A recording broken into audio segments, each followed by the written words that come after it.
Wisconsin. Yada, yada, yada. Hello, Wisconsin!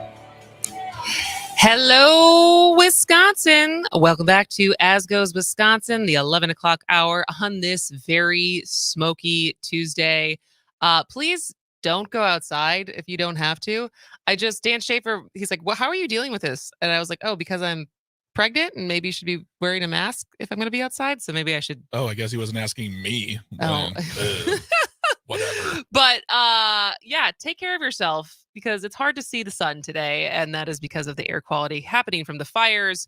But that is not stopping us from doing a show today, and I am very excited to talk to our next guest, who has been on the show before.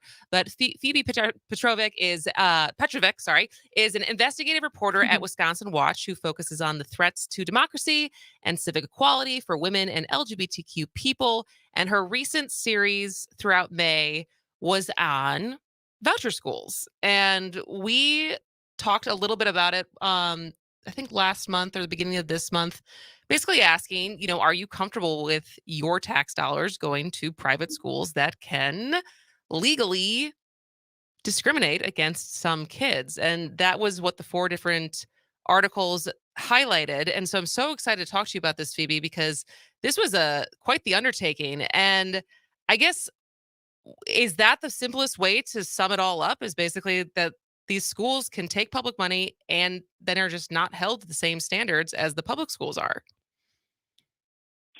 Yeah, that is absolutely what it is. These are private schools that take public funds and are held to standards that are entirely different and are allowed to treat LGBTQ plus and disabled students in manners that would be illegal for a public school to treat them. So if we back up a little bit, start at the top. What should parents know? Like when we talk about the voucher school program, it's both. Is it all private schools, all religious schools, just charter schools? Because I know it's a complex web when you get outside of just the public schools, and then how the public money intersects with schools that accept vouchers. And so, what is the range of schools that we're talking about when we talk about voucher schools in general? Yeah, so to break it down, so you often will hear these referred to as choice schools or school choice, but that is really a broad term that includes things like charter schools or open enrollment for public schools. So we chose voucher schools as the term because that is really specific. So a voucher school is a private school that receives some amount of public money through tuition vouchers to accept students whose families have a certain level of income. So these are private schools that have elected to participate in a program that takes public money. Charter schools are public, so that's separate. Okay. And voucher schools have to sort of apply to be part of the program. There's 373 voucher schools in Wisconsin, which means schools that are participating in this program. There are 4 voucher programs in Wisconsin. Some are only for Milwaukee, some are only for Racine. There's also the Wisconsin sort of statewide voucher program. And then there's also the special needs scholarship program, which is specifically for students with disabilities. And I did a calculation because DPI doesn't keep this for some reason, but 95% of the schools participating in voucher programs this year are religious. So 95% of voucher schools are religious. That was going to be my next question. Yeah, so it is very much almost entirely religious schools participating in the voucher program. Well, and what's really interesting to me is that so Wisconsin is the birthplace of the voucher school movement in the U.S. And when it was first enacted here in the 90s, it was a very limited experimental program in Milwaukee, and it was limited to secular schools. Initially, it was specifically not allowed to include private religious schools. And of course, as the program has expanded and particularly the GOP has sort of pushed its expansion and wider adoption, they've removed some of those requirements. Some of the other requirements were that you had to have attended public schools before you tried to go for vouchers. But now there are tons of voucher students who have never set foot in a public school. They've only ever been taking vouchers to attend private schools. So limitations like that have gone away as the program has expanded, one of the big ones being that now religious schools can participate and overwhelmingly dominate the space. And so then how much choice do parents have? So if you're going to choose, like you said, there is choice schools, which are public. There's a voucher program that you can go to private schools. is it a lottery system, or is it like I qualify for a voucher and I have done my research and this is the voucher school I want to send my kid to, or are you kind of funneled into something where this is your option? Yeah, so I don't know I can't speak to the specific intricacies of the different programs because I know that it varies depending on the program. But basically, what it is the law sets out really specific requirements for eligibility. So it's like age, your attendance in the previous year, how much income your family makes. And that varies depending on the program. So like what percentage of the poverty line are you? And then residency. And so in some of the programs, then you apply and the school basically has to take you if they have the seats. I think in perhaps the Wisconsin statewide program, that's the one where it's always just a random lottery to see who gets a spot in whatever school. And then in others, like if there are more voucher students than there are seats for, or potential voucher students than there are seats for, there'll have to be a random drawing to see who gets a seat. But you ultimately can, you can try to request the school of your choice. It just depends on whether or not they will accept you based on, whether you're eligible and then whether there are sufficient requirements, or excuse me, sufficient seats. The things that you've mentioned, like how much choice do parents have? You can choose to try to attend the school that you want your child to attend. That's sort of in the same way that you can sort of apply to any college that you want, and it's a matter of whether they'll take you. The difference is, this comes up especially for disabled students, is that one of the advocates that I spoke to was like, you think that you as a parent have the choice, but when you attend a school that's a private voucher school where you have waived your federal protections to attend this school, if there's some problem or conflict, they might, ultimately just kick you out, and then you don't have a lot of recourse. And that's where this like question of choice comes in. Yeah, and that's why I was kind of setting that up. We're talking to Phoebe Petrovic, who is investigative reporter at Wisconsin Watch, and talking about her series of kind of I guess not uncovering, because it is the law, but as far as the leeway that some of these voucher schools are taking to have discriminatory policies against both LGBTQ students and students with disabilities. And it's legal because they don't have to follow the same protections that publicly funded schools do, despite the fact that they're taking public funds. And so, and I asked the question as far as how much choice you have, because if it's kind of a lottery system and you're kind of set up to feel like, well, we're lucky that we got in, and then you're faced with your young child who goes through puberty, comes out, transitions, and all of a sudden you're faced with a different reality. And so can you talk more about, at least let's start with the LGBTQ discrimination that you found in reporting this?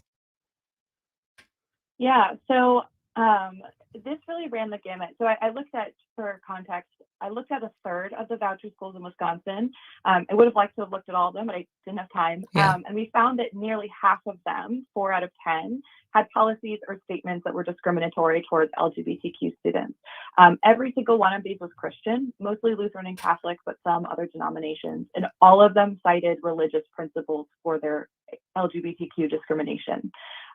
Some of these were a simple statement of faith that would say things like there are only 2 God-given immutable genders and it's a sin to be gay or trans. And then that was it. They didn't have anything sort of codified in policy about how they would like enact those statements of belief. And then some were really explicit, saying we will discipline you or we might expel you for being gay or trans.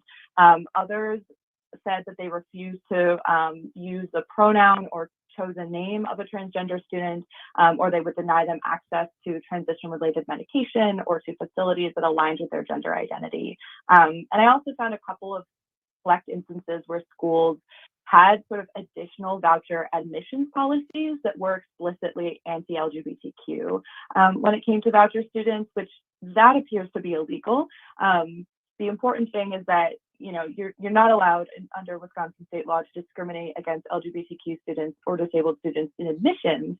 But once a student is enrolled, CPI says school policies apply. And so it's perfectly legal to say, you're trans, we don't agree with that, you need to leave. Phoebe, I had a question for you really quick. If I heard somewhere from friends who are, in the same, are teachers, what if they accept a kid into the school and they take the money and they say, well, you are trans or you are gay and that's against our policies, we are kicking you out, they get to keep all of that money, correct? For that semester, Yeah. basically, if they've already received the money. So the way that it works is that you basically get I think it's 4 payments a year. The voucher students or the voucher schools get 4 payments a year, but it's based off of the head count of voucher students from the beginning of the first semester and the beginning of the second semester. So theoretically, if someone is kept for the head count, which determines the money that the school will get for that semester, and then they're kicked out afterwards from I don't want to misstate about when the payment is offered, but theoretically for a couple of months in that semester, that school gets to keep the money and the kid is gone. And then it takes a while for the public school to then get that money back. So then separately, I want to address this quickly because we only have 2 minutes before we go to the break, and then we can talk about it more on the other side. But with children who have disabilities, it's obviously not a religious argument or statement that they're saying why this is how our handbook is. It's more of an accommodation thing where they just basically say, we can't accommodate this student and that's it. Yeah, broadly, the laws only require minor adjustments to meet disabled students' needs. And so if the school says, this requires more than minor adjustments, they legally don't have the obligation to take those students. And so this often comes down to accommodation or capacity, or they'll say, look, we're a small school, we've got 30 kids, what are we supposed to do? Got it. All right. Well, I want to talk more about this, how prevalent it is. It's one thing that they can do it. How often are they doing it? Our guest is Phoebe Petrovic, who is an investigative reporter for Wisconsin Watch. We're talking about voucher schools. Stick around. This is As Goes Wisconsin.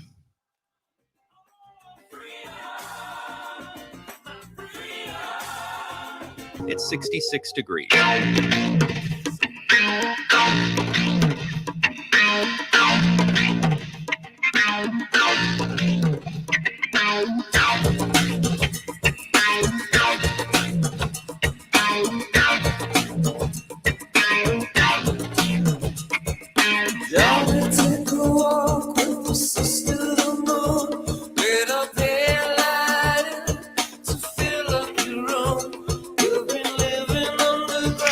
Welcome back to As Goes Wisconsin. I am Kristen Bry. We got Greg Bach with the good tunes on the board today, and we are talking to Phoebe Petrovic, who is an investigative reporter at Wisconsin Watch, about her series from May, diving into voucher schools, which take public funds and then can legally discriminate against LGBTQ kids and even kids with disabilities.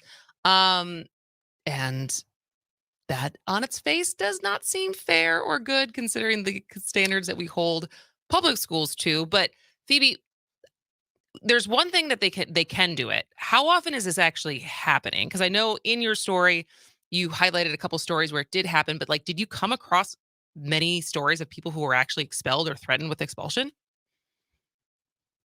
Yeah, so I guess the short answer is we don't know, because I think Yeah. a lot of these, if this happens to students, they might suffer in silence. So and it depends on whether your family is supportive of you. I will say in the disability side, a Disability Rights Wisconsin advocate said that she regularly fields calls from parents saying, my kid with disabilities is in the school. They say that they can't accommodate them, or that, that there's an issue with their behavior and they're trying to kick us out. What's our recourse? And, often the advocate has to say nothing, unfortunately, because you waived all of your you waived most of your robust affirmative protections when you left the public school system for one of these voucher programs. On the LGBTQ side, I spoke with someone who was closeted and gay in his all through high school and wanted to come out in his valedictorian speech. His name is Nat Worth, excuse me. And, he talked about he experienced things while he was an enrolled student and didn't come out and, sort of suffered in silence because it wouldn't have been safe for him, or he wanted to make sure, that he came out after he was 18 and was able to, legally refuse conversion therapy if that's something that people tried to push on him. So, it's really, we don't quite know. I did receive, a couple of dozen complaints from the disability side and the LGBTQ side that DPI received, where people would write to DPI and say, hey, this is happening. This feels like discrimination. Can you do something? And they would have to say, I'm sorry, we can't, because these are enrolled students and we have no authority to protect enrolled students who are LGBTQ or disabled from discrimination. What's wild to me is that your stories were dropping basically around the same time as we've now extended and increased funding for voucher schools. And so I guess in general, or I guess on the good and the bad, what has the reaction been since the different stories came out in May? Yeah. And that was totally an accident. Like it meant that they were more kind of news.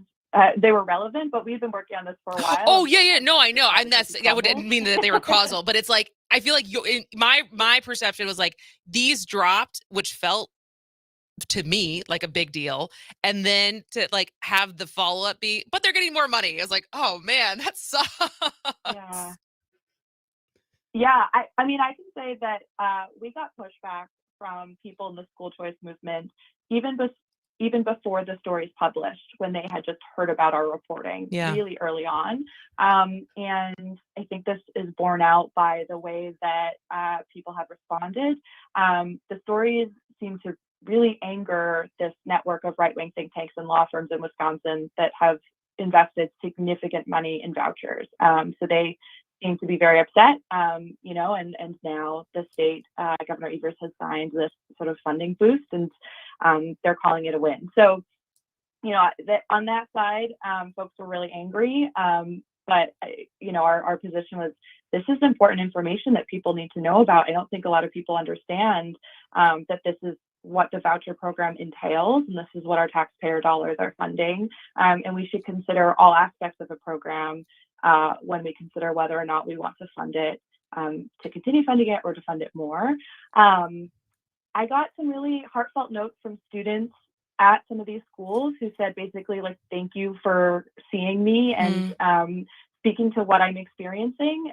One of those is really interesting. It was actually someone who had graduated from a school I featured in the 70s and said, I was a closeted lesbian at my time there. It was really hard. I'm sad to see that the school hasn't changed, but please pass along to these students that I'm so proud of them. And like, it does get better. And got some interesting notes too from students at some of the schools I featured saying, well, we have freedom of speech and we have freedom of religion, so we can do what we want. Our response to that was like, yeah, our story is simply saying, focusing on private schools that get public funding, and how we as taxpayers are subsidizing treatment that would be illegal in the public school context. So we didn't touch, private schools that are entirely private and independent in what they do. This was public subsidization. So it really sort of ran the gamut, I would say. And do you feel like it can potentially be the starting point of any momentum of people who want to look at this further and see what more protections, or as far as who qualifies, or kind of taking it to the logical next step for people who are upset that your money would go to a school that doesn't have to follow the same protections as public schools? Have you heard any rumblings of people having inspiration from that to kind of challenge the status quo? I mean, I certainly saw several Democratic lawmakers who seemed pretty riled up about it. But I think probably this comes down to, like many things in Wisconsin, that we have an extraordinarily gerrymandered legislature. And yeah, the we know side that, perhaps the side that is perhaps against this doesn't have the votes right now. I will say, I've spoken to advocates who say this discrimination is a feature and not a bug of the voucher system. And it's also something that the legislature has been confronted with several times in the past. There were 3 bills that would have unfortunately, Phoebe, I gotta cut you off because we have 10 seconds to the break. But sorry. Phoebe Petrovic, thank you so much for writing this. Thank you for spending time. I can't wait to have you back and see what you work on next. You are a wonderful reporter. So thank you for uncovering this for so many of us who did not know it was a thing. Thank you so much for imagining who you might want to be. My grandpa said places, everybody can have a special place.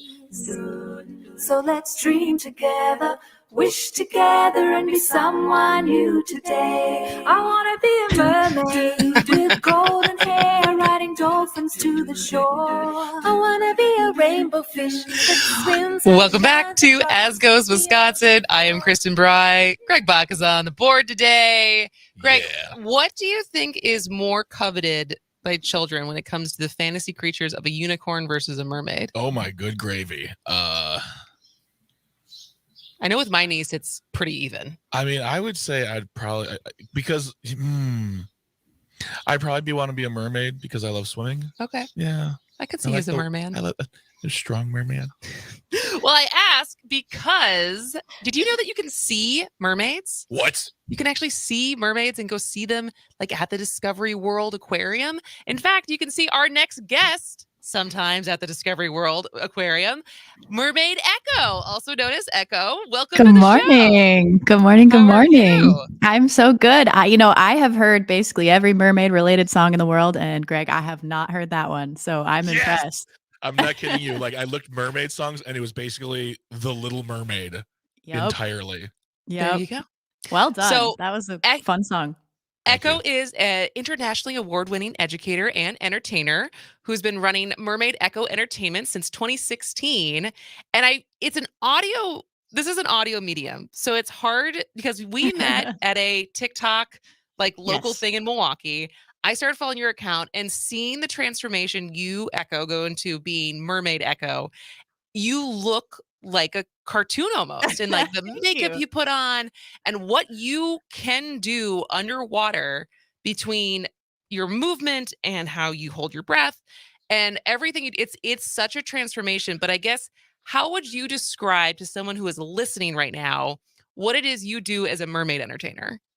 Yeah, that's a really great question. So, if you can imagine a giant tail that is purple and teal with sparkly, shining scales all over it, that's her tail. It also features like a big, bright white swirl around the ankles, which kind of is a callback to how I got started way back in 2012. I had ankle surgery and I started mermaiding to kind of recover from that injury. So that's what the swirl represents. She wears purple seashells just like Ariel and has beautiful dusty lavender purple hair with all kinds of shells and crowns and flowers and starfish stuck in her hair. So that's what she looks like. And she also has big bright lashes and bright purple lips. And underwater, what we do is promote aquatic conservation through games and trivia questions, and we try to engage kids with the mermaid through aquatic conservation. So it's a really fun time, and they always walk away learning something, I hope. But also, it's just really magical to watch a mermaid swimming underwater. Absolutely. And so so you kind of alluded to it just now. So you had an ankle surgery, but because until I met you, I didn't know that people could just do this and you like have your job, because you're part educator and activist, but also part entertainer, and you've found a way to blend the two. And how did you even stumble upon this as like something you could do? Yeah, it's a great question. Yeah, we call it edutainment, education and entertainment all in one. So way back when I was scrolling through the interwebs and I found a website called the Mern Network, and I describe it as Facebook, but for merfolk. And I came across Hannah Mermaid, who was one of the OG mermaids out there, and she was using her tail to promote aquatic conservation. And I thought, oh my gosh, this is perfect for kids. And so I found another mermaid named Mermaid Reina, who was selling some books on how to get started. So I bought all of her books. I watched all of her YouTube tutorials, and the next summer I launched the business at 17 years old, and every weekend my calendar was booked up. So I haven't had time to breathe since then, like stop and pause, because it's so popular and people don't know about it, which surprises me because everyone loves mermaids. Everyone I talk to is so on board with this. So I'm so glad that now it's becoming more and more popular. And so what is the gamut of activities that you do as Mermaid Echo? Because it's everything from small private events and parties to, like I said, you've performed at Discovery World. Yes. Yep. I like to say every event is better with a mermaid. If you can dream it, I can do it. So I've done everything from I've been a clue in an amazing race once. That was crazy. I like gave the clue. I've Really? also that was Wait, one of my tell a weirder little. gigs. Where Yeah. so where were you when they had to come find you to get the clue? And how Okay. long did you have to hang out for all of the different So contestants to find you? yeah, exactly. Yeah. So I was sitting underneath a Stone Arch Bridge in Minneapolis. This was like one of my first gigs, and I was like, oh, I guess this is my future is just weird, strange jobs because I need money, you know. So I said yes, of course. And I hung out under the Stone Arch Bridge. We hung around for maybe 3 hours, and the contestants were not. They did not care about the mermaid. They were like, just give me the clue. Like we gotta go. And that was the first and only time I've ever had that experience in costume is people not caring that they were meeting a mermaid. It was very strange for a first gig. So then, but beyond random reality TV shows, what else Yeah. do you like? What else does this usually include? I've done weddings. I do a lot of like brand promotion for all kinds of different products like hair care, skin care. Rum is a popular one that people reach out to me about, which is fun. I did a goth prom once with the theme was under the sea, an adult goth prom in Madison. That was fun. It was a live Okay. photo opportunity. But my favorite events are, of course, conservation education focused gigs. So, and especially the aquarium shows are that's my big passion right now. And I always try to tie in conservation into every event I do.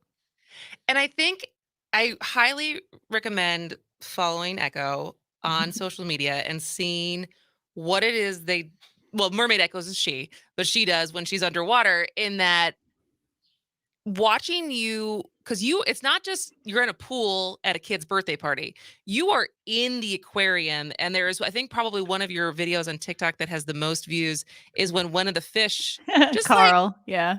just decided to come say hi and was like kind of in the wig and like up in your Yeah. face, and you slightly like lightly give him a little pet and send him on his way. Yes. I would freak out Most if a people fish would. was in my face. And so what kind of training does it take to be able to hold your breath like that, stay cool under pressure? There's another video that you have when you are working with like what looks like a bubble, but I think it's like a glass ball. And Yeah. so how do you get to this point to be able to be this much of a professional in the way that you perform? And because it's truly you should follow. It's just at Mermaid Echo, right? Yeah, at Mermaid Yeah. Echo, yeah, yeah. Oh, you're so sweet. You're No, blowing I'm so much serious. I'm looking so at the much website smoke in my right head. now. I don't need any more ego, do I? So very kind of you. My head's already pretty big. No, but you're right. It does take a lot of training, and that's the biggest part of my job as a PADI mermaid instructor trainer is teaching folks how they can do this safely and respectfully and responsibly underwater. Because when you're holding your breath at length, at depth, you are endangering your livelihood and also the livelihood of all of the coworkers you're in the tank with. And yes, I call my fish my coworkers. They are my best friends and wonderful, wonderful colleagues to have. And that was Carl. Carl has what are called barbels. He is a lake sturgeon. And so he has barbels, which are little whiskers that stick out of his mouth. And that will tell him when there's something near him that he can eat. And then he'll shoot his detachable jaw down and suck up whatever it is. So he had felt a portion of my wig brush against one of his barbels and he thought it was a piece of food. So he gave me a real big smooch on the head and it felt a little bit like a punch in the head. They're very strong creatures. I mean, this guy's about 4 foot long, but they don't have teeth, completely harmless. And Carl is my best friend. He is so lovely. He actually was given to the aquarium for rehabilitation because he was kept by someone who kept him in too small of a tank. And you can recognize him because he has little stunted side fins. So you can know who Carl is. And he is the most friendly and the kindest and comes up to me every show. Every single one of them has personality. A lot of people think fish are, brainless, the 2-second memories. That's not true at all. Fish are sentient.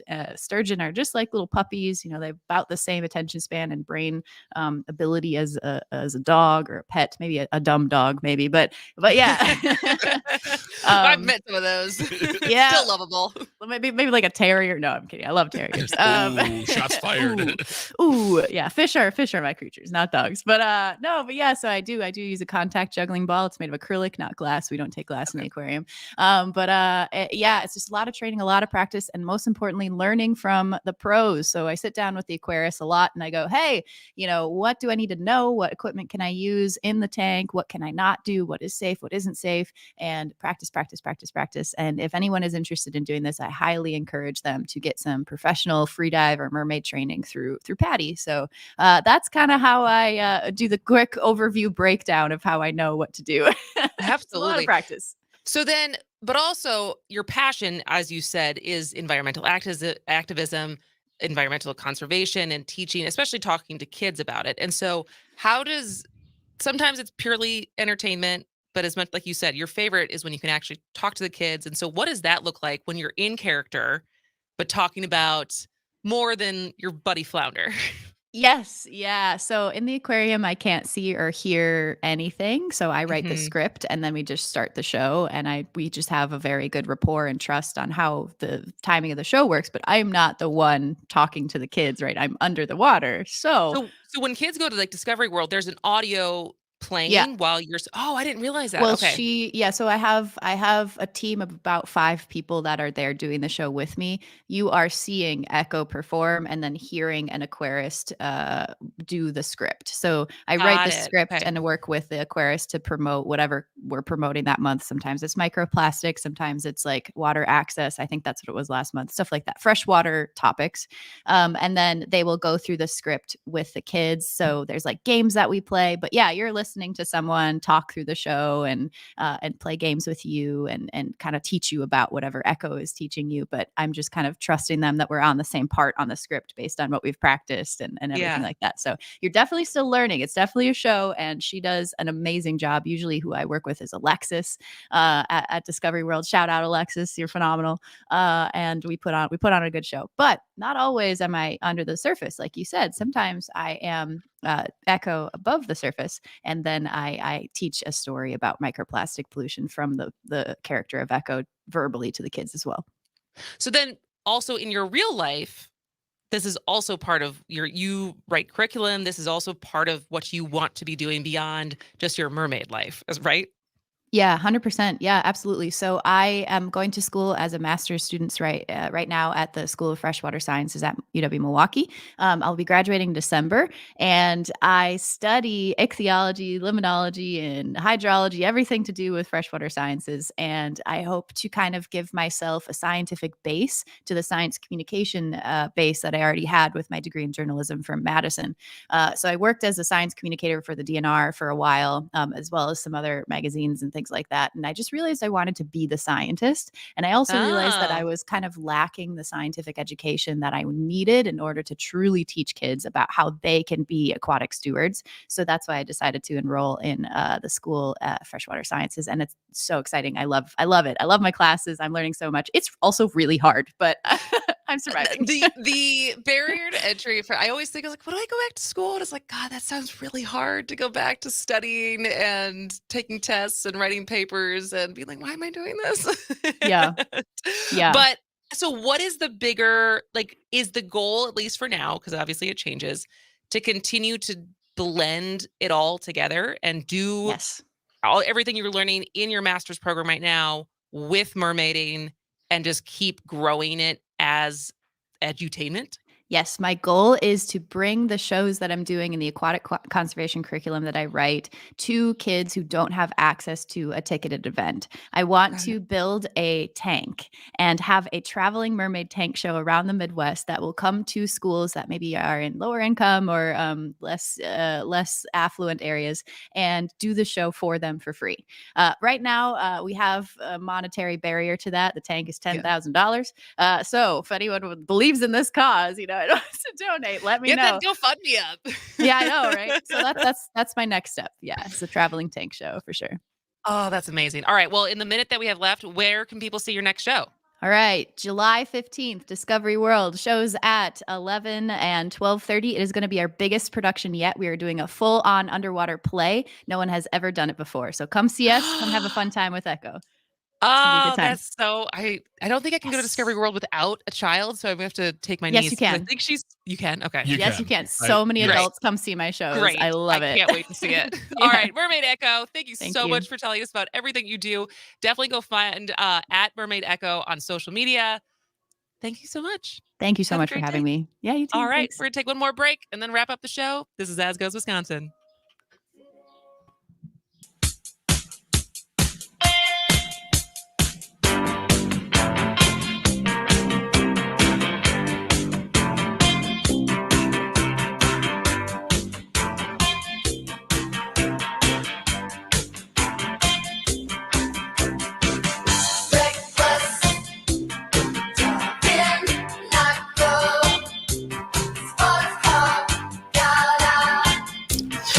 Welcome back to As Goes Wisconsin. I am Kristen Bry. He is Greg Bach.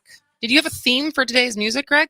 Or did you just pick things as you I as picked they that. came to you? I looked at the overview of today's schedule, and I was just like, what are the songs that really fit these themes? And I'm really happy that Mermaid Echo had never heard that song before, because I was like literally looking. And then there was another one that was by the Florence and the Machine. I was looking through the lyrics. I'm like, nope, cannot play that song. Oh, why?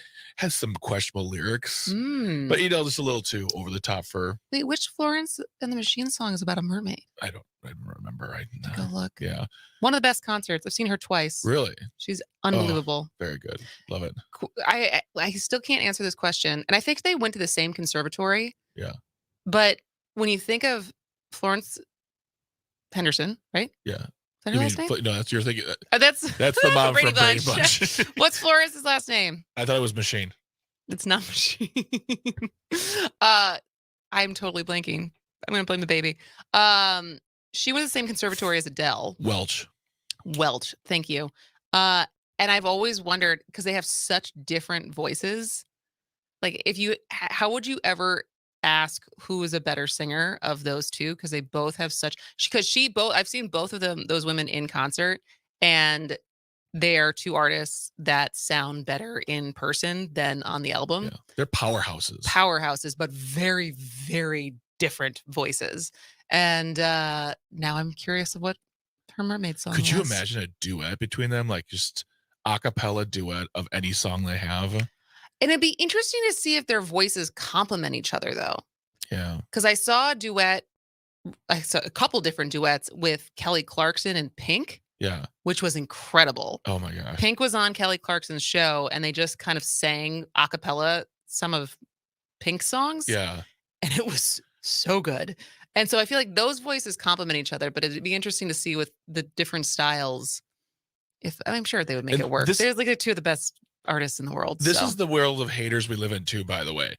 I was watching something. It was a clip of Pink doing her performance. Now, anyone listening out there who doesn't know what Pink does in her live concerts, she basically does acrobatics. She does like Cirque du Soleil, like huge. Have you been to a Pink concert? I've never been to one. I've seen them. I've seen one live, like television. Her documentary or whatever.